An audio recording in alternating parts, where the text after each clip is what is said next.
2024 a été mouvementé. Entre le retour de gros noms du rap et des rookies qui ont autant explosé que le fascisme en France, je pense que c'est le moment de faire un point sur tout ce qui s'est passé au cours de l'année, en bien comme en mal. Impossible de parler de 2024 sans parler du climat politique, avec une victoire écrasante de l'extrême droite aux élections européennes qui a provoqué la dissolution de l'Assemblée nationale et une panique générale dans le pays. On notera un manque de réaction très inquiétant de la part d'acteurs majeurs du rap, notamment des médias, dont certains n'étaient au final que des mecs en école de commerce, qui ont vu que le rap marchait bien et qui voulaient gratter un billet. Du côté des artistes, nous avons eu droit à un son de près de 10 minutes contre la RN, No Passaran, en référence à 11 minutes 30 contre les lois racistes, mais malheureusement, la moitié des rappeurs sont complètement hors sujet. La plupart se contentent de faire rimer Bardella avec Marbella, parler de Go Fast ou encore dire carrément qu'ils ne comprennent rien à la politique. En même temps, je les comprends un peu parce que je pense qu'il n'y a pas grand chose à dire sur Jordan Bardella et sur le RN. C'est vrai qu'apparaître un mythomane qui s'invente une jeunesse précaire alors que son père était chef d'entreprise, que depuis son élection au Parlement européen, il est aussi présent que Seaboy depuis 2019, que son parti a été fondé par des SS, que son parti soit inculpé pour détournement de fonds et lien avec le terrorisme. C'est bon mon frère, c'est bon, non. J'ai compris, c'est bon. Je suis très dur, mais tout n'est pas à jeter non plus dans le son. Il y a des très bons couplets comme celui de Kershak ou Nair qui ont su apporter des points de vue intéressants. Le haine veut pas que je traîne avec le pote Maxime que je connais depuis la récré. J'ai fait un cauchemar, j'ai oublié d'aller voter.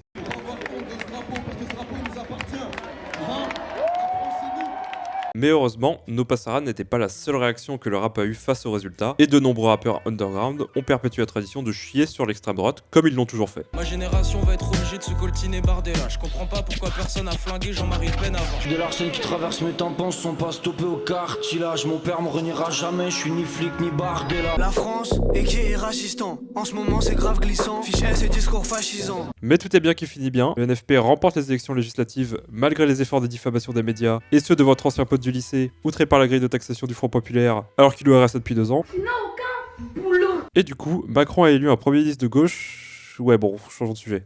Je me pointe dans la fête, ton il essaye.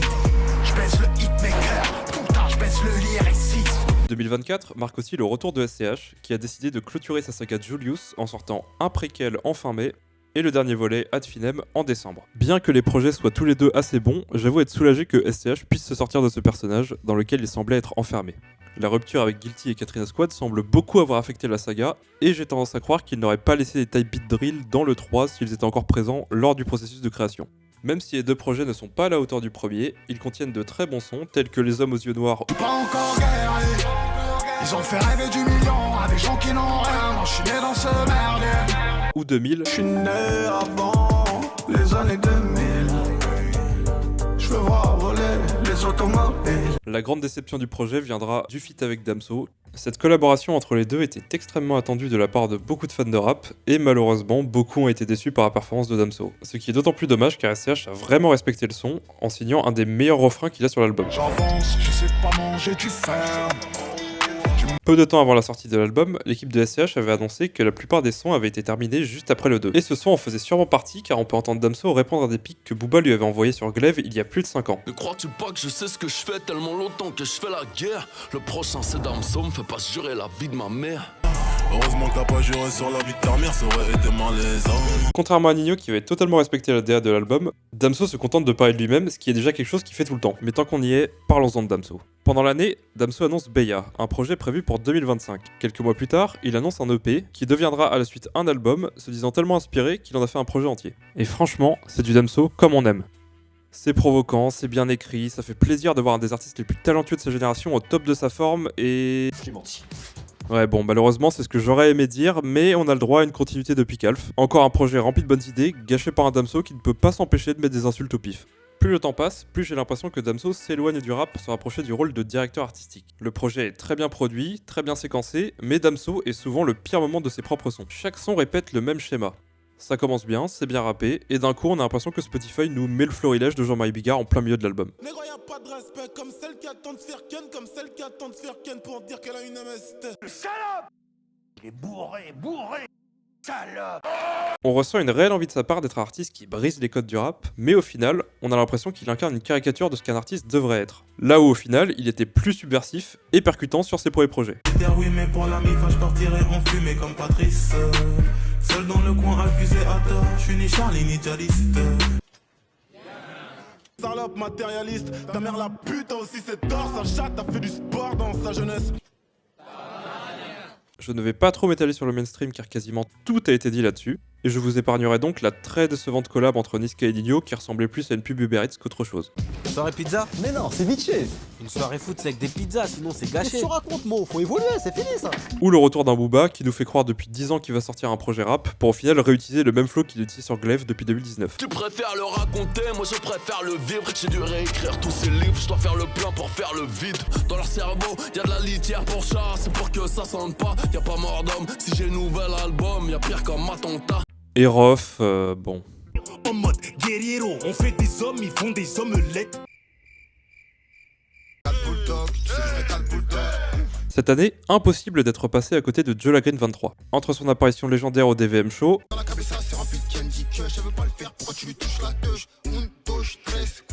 son Colors, son projet,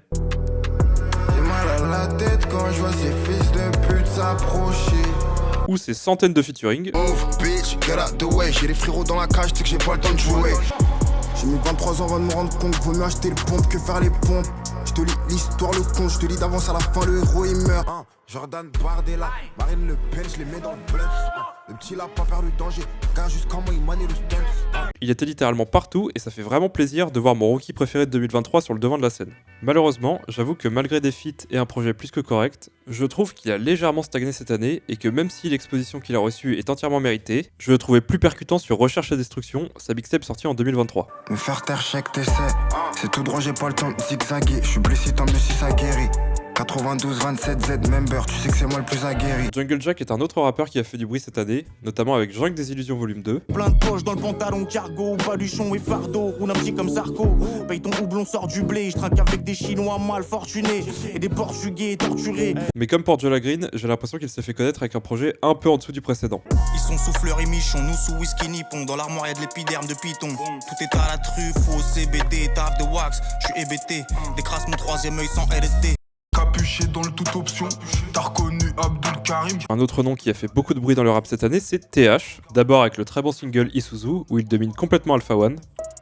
4x4 Mitsubishi, j'ai remonté le terrain. Là je grappe le machou pichou. Chargeur camembert, si je tire, c'est fichu. Quand le démon se réveille, le sol se fissure. Ce qui n'est pas quelque chose dont tous les rappeurs peuvent se vanter d'avoir fait. Puis ensuite avec le projet Hit Rap, sorti peu de temps après.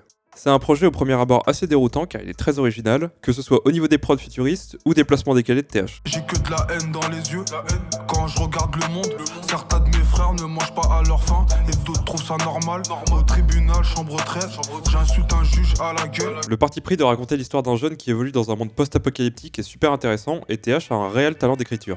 Kalachnikov, chargeur de 30, y'en a une pour tout le monde dans le square. En premier c'est le survêt Lacoste, ensuite c'est le jean déchiré G-Squad. Les proches, faut les aimer fort parce qu'un jour on va tous disparaître. Ils sont tristes les dimanches, les lundis en maison d'arrêt. Le bateau revient de l'île des morts, attention aux icebergs aussi. On retient aussi l'excellent son Pilule, où TH se questionne sur sa paternité dans un monde qui devient de plus en plus violent. Je sais même pas si je peux te mettre au monde. Je veux pas t'accoucher au milieu des bombes. Mon espèce en train de s'éteindre, annonce le signal, radio sur les ondes. J'avoue qu'en lançant le projet, je ne m'attendais pas à un son aussi chargé émotionnellement et c'est un des meilleurs sons de l'année selon moi. Un autre nom qui mérite d'être dans plus de conversations rap, c'est Samir Hamad. Ce grand monsieur de l'underground a rajouté 2 projets à sa discographie déjà impressionnante et La vie est bien faite est sûrement un des projets les plus accessibles si vous n'avez jamais entendu sa musique. Entouré de vide, ciel sans étoiles, le hip-hop à 50 piges et je suis censé le croire. Son deuxième couplet sur Machete est un des plus beaux moments de poésie que j'ai entendu en 2024. Elle est au premier rang quand je mets mon rap en scène. Nos points de futur se rejoignent quand nos regards s'en mêlent. Je regarde futur sur une carte ancienne. J'écoute Mobb Deep sous un arc-en-ciel, du sel sur mes blessures. Y'a que pour sortir le cash que je mets le pied dans la banque. Loin d'être influençable, je fais tout le sale dans la bande. Pour t'habiller chez Gucci, toi t'attends l'avance. Penche au régime de Vichy quand je retourne cette française dans l'allemande. Et si je devais élire un rappeur de l'année, mon choix se porterait vers Untrill, qui a sorti 2 excellents projets, Replica 2 et Nouvelle Trap 2. Il a fait preuve d'une polyvalence impressionnante, ayant 2 albums dans mon top 10 de l'année, dans des registres complètement différents. L'un étant porté sur des sonorités boom bap assez classiques, Fac musique y a pas de salade. Tu s'y me paie, compte pas de cala. Je me considère pas comme endetté, t'sais, vu que je compte pas de ralasse. Et l'autre est un projet 100% trap. Les porcs m'inventent une infraction, parce qu'ils veulent juste me palper. Je m'achète un pull Dior à 1000 balles, parce que je veux juste le rapper. Replica 2 est mon préféré des deux projets. Le contraste entre l'insolence d'Untrill et les prods magnifiques de Logramlo font de Replica 2 un album hyper agréable à écouter. On ne s'ennuie pas une seconde et c'est rempli de petites phases qui restent dans la tête très longtemps après l'avoir écouté. Je prends du recul pour savoir c'est qui les uns. Toi je t'ai pas vu depuis longtemps comme un billet de 5. Je fais mes ordos, on peut dire que je suis médecin. La boîte est auto, je peux lui toucher les seins. T'as vu c'est simple. Et j'en profite pour donner ses fleurs à Logramlo, qui pour moi est le meilleur beatmaker de 2024. Il est capable de passer de ça. Y'aura mon plat si tu chasames une machine à piller, je suis en massage à PN. Tout dans le shopping, fuck la pierre. À ça. Je rêve de me casser en temps de crise, c'est dur de tout plaquer. C'est pas que j'économise, c'est que c'est dur de tout plaquer. Oh là là. Et à ça. Je suis avec B-Boy Cani, je fais pas le cani. On organise, je fume la peuf organique, ça pend d'amis. Ce week-end, je bouge à Dame, je la rejoins madame. Pas d'Amiami, je préfère Miami, les palmiers. Ah. Du côté des rookies maintenant, qui mérite d'être suivi en 2025 ? Plutôt, j'ai évoqué Joe Green, qui est considéré comme beaucoup comme étant un rookie, mais selon moi, il était déjà dans les rappeurs à suivre en 2023. Et je préfère réserver cette section aux rappeurs qui ont émergé en 2024. Asinine a sorti son premier projet avec un EP, Brûlé à la maison, et c'est facilement un des meilleurs projets de l'année selon moi. On se prend une claque non-stop pendant 15 minutes et elle a totalement su adapter une écriture très engagée et incisive sur des prods new wave. Je me pose des questions, je me cherche des mobiles. Pendant que des faits divers sont présentés par des pédophiles. Les mêmes qui ferment le sur un génocide. 2024 signe aussi un véritable renouveau de la trappe, avec des artistes comme Kikade. T'as compris pas? Ou 630OG,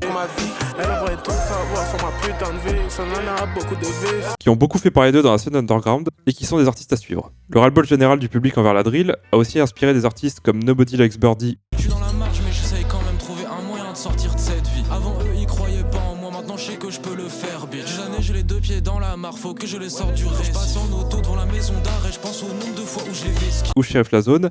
Il veut se moquer, c'est pas ce que j'ai mis dans la masse. Trop au fessi, y'a du bif, toujours à moi. Il porte-les comme la meuf dans Futurama. Ici, DMV shit, c'est ma culture à moi. A importé la DMV en France. Et ce dernier est selon moi celui qu'on peut le plus considérer comme un rookie, et c'est l'artiste que j'attends le plus en 2025, n'ayant pour l'instant sorti que des singles très prometteurs. Je prends la drogue et je fais la monnaie avec un rappeur. Ton flow, tu l'as volé à ex, c'est un 1000 abonnés à elle. Dans un couple, j'écris pour grosser à l'aise. T'as fait des trous, tu vas bosser à l'œil. Viens que c'est là, mal que mes projets accueillent. C'est comme le pistolet à cœur. Terminons cette vidéo avec ce qui est, selon moi, l'album de l'année 2024. Commençons avec mes mentions honorables. Ayant refusé de faire une simple vidéo top 10 car je trouvais ça vu et revu, je n'ai pas non plus envie de ne recommander qu'un seul album, et je pense qu'il y a beaucoup de projets en 2024 qui méritent d'être écoutés, en plus de ceux que j'ai déjà mentionnés au fil de cette vidéo. Qu'on a pu dire adieu à toutes ces filles qui méritaient qu'on fasse du chemin à deux. Je m'adresse à la foule soir, je sais pas où je serai main d'eux. Je sais que les chances sont moindres, mais ça serait bien de moins le dire. Mes cousins en vrai de vrai. Y'a pas longtemps ils me jetaient dans la Seine. Aujourd'hui la salle est pleine. Et dans le public je peux me jeter de la scène. Cousin en vrai de vrai. Et je peux plus vivre ce qu'il a tornade. Y'a pas de maison donc je suis dehors all night. Non après j'arrête pas de tourner dans ma zone. Et je souris seulement quand je m'aille. Sur la zig qui ramène sur le Milky Way. Si on est même pas le sang, pourquoi il me dirait. Sur la villa et le verre de whisky, yeah. C'est la saison du jung et les whisky, ah. Pour moi, l'album de l'année n'est pas forcément l'album que j'ai le plus écouté, mais celui qui m'a le plus marqué. Il est assez facile de faire de la bonne musique facile à écouter, mais j'aime réserver ce titre au projet qui m'a le plus touché et qui mérite le plus d'être écouté selon moi. Et pour moi, cet album, c'est celui-ci.